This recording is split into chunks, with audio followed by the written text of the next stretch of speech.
Amalungu e-MK asola inkohlakalo esekubonakale kufika ama-ballot paper ngaphambi kwezinsuku ezimbili kuvotwe eHammersdale. Nawa-ke ama-ballot paper lawo from-IEC,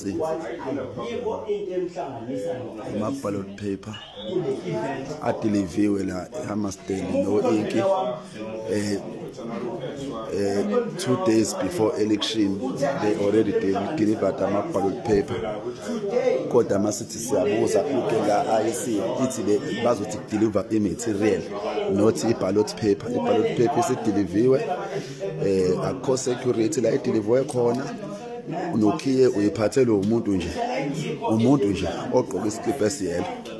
Into eyenzakala eHammersdale ke njengamanje, and i-truck ikade liqalile lideliver, abambe bedeliver ama-ballot paper before elections, 2 days before elections, ey'ndaweni ezingekho safe, ezingekho secured. Nakho ama-comrade agcwele yonke la, kugcwele wonke umuntu la njengamanje. Amaphoyisa asefikile, security ukhiye uyiphathelwe intombazane nje, yabona nje.